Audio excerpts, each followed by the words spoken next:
As the Israel-Hamas war enters its second week now, leaders in politics, business, education, and other areas are now under pressure to respond appropriately to the violent conflict. For a closer look, I want to bring in Arthur Brooks. He's the president emeritus of the American Enterprise Institute, a Harvard University professor, and a columnist for The Atlantic. His latest book is Build the Life You Want. He co-authored it with Oprah Winfrey, and we could use his wisdom on a morning like this. Arthur, it's great to see you under circumstances that are a lot less great.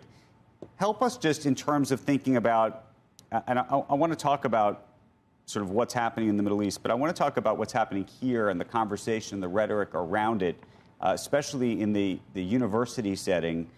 There has been a lot of debate. We had Mark Rowan from Apollo on the broadcast last week, who famously has now sent a letter calling for the ouster, effectively, of the head of the University of Pennsylvania for not condemning a Palestinian writing festival that he believed was anti-Semitic. Others have made similar calls. But this is a debate that's happening around the country and what the right language is and how people should or should not be held accountable. Yeah, that's right. Hi, Andrew. Good to see you and great to be with you as always. This is a really tricky situation that has actually grown out of the advocacy wars regarding business and universities over the past decade or so, in which there was this idea perpetrated on leaders all over the country that silence is violence. I mean, it's sort of catchy. And the whole idea is when something is really controversial, we need to weigh in as leaders of corporations, leaders of universities, all kinds of leaders have to weigh in. If they don't, that shows that they don't care, or it might be interpreted as having, I guess, the wrong opinion about these types of things. The truth of the matter is that silence is not violence. Silence is simply silence, and it's often prudence. What we need at more universities and certainly corporations is that we need leaders to say, I don't have an opinion about everything. I do personally, but my corporation is not competent to be weighing in on everything. We need policies of saying less about current events. We need policies of saying less about political issues. Now, what's happening is that activists are bullying leaders. They're bullying them to say things that they want them to say. And if it looks like they have enough power, then when the leaders are leaning into this, they wind up actually getting on the wrong side of all kinds of issues. But let me give you two examples where maybe it comes into business. Maybe you believe it's about character. You talk about character. You talk about morals, about people having a moral code. You saw Bill Ackman last week. Similarly, now Ken Griffin in today's newspaper saying, I don't want to hire people like this. I don't want to hire people who are part of these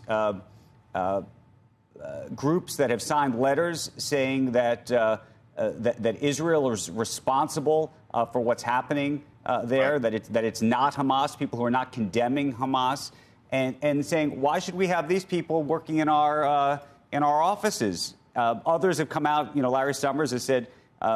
Some of those folks who signed those letters might have made mistakes and the like, but you can see how this becomes a business issue quite quickly. Right, for sure. And you know, the key thing to understand is that when employee groups actually speak as if they're speaking on behalf of the organization, then the leaders have to say they don't speak on behalf of the organization. Nobody speaks on behalf of the organization except the leaders of the organization, and to distance themselves from those people. Look, the people who are signing letters on one side or the other of the conflict, they're responsible for their own signatures. But the university itself or the company that actually houses these groups is not responsible for them. We have to make a policy of saying that people can't speak for us. Don't make any mistake about it. These are not our opinions. But what do you, this whole idea of silence, you know, especially on an issue like this, which is so barbaric and to me so disgraceful and so straightforward in my mind, and maybe, look, there are people who can disagree. And by the way, there's a fair debate to be had about what type of retaliation should take place, what that looks like, how that works. I think people can have that conversation.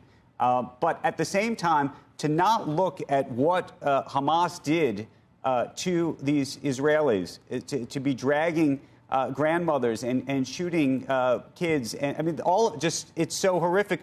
Why should a corporation be silent? Shouldn't a corporation stand up and say this is absolutely 100% wrong?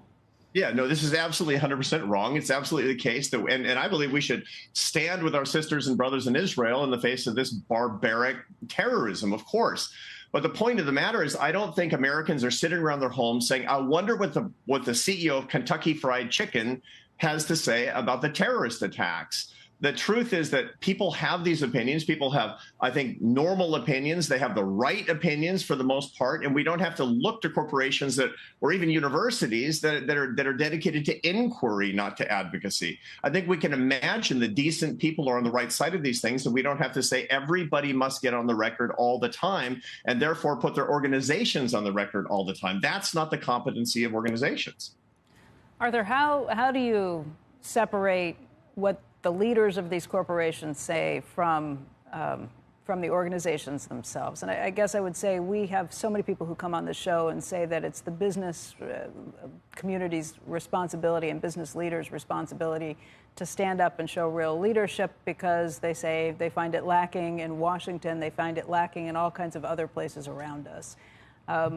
What's a business leader to do? Yeah, a business leader has to actually focus on the business and talk about the actual values of the business as opposed to current events, social events, and political events of the day. There are lots and lots of cases where world events will impact the business itself. And in that case, it's absolutely appropriate. If there's something that's happening around the world and the company is involved in that part of the world, especially as it impacts the business, then they have to say something about it. But when it's unrelated, it's a distraction from what they're actually trying to do. The business of actually creating their product and jobs and opportunity and growth, and to say that everybody has to weigh in on everything all the time is a real distraction from all of us having the conversations that we need in this country, especially as citizens. Okay, but turn this around. So we had Jonathan Greenblatt on the show from the ADL, Anti-Defamation League, last week. He is circulating a letter which he has been asking CEOs across the country to sign.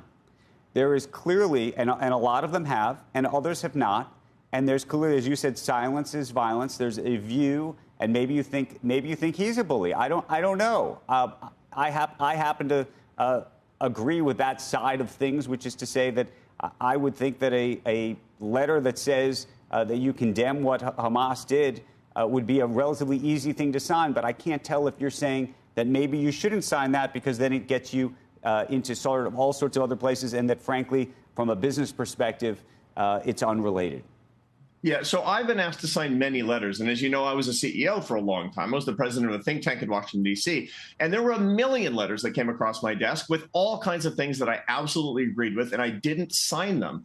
And the whole point of that was because I was leading an organization dedicated to inquiry about all different types of things. And each of my scholars and my employees, they had their own opinions. But my organization didn't have an opinion on things outside of the competency of what we were actually doing. So I agree with this. Look, I agree completely with the letter that the ADL is promoting. I completely agree with it. I would sign it as an individual. I'm just saying that corporations don't have the competency to actually take the organization in that direction.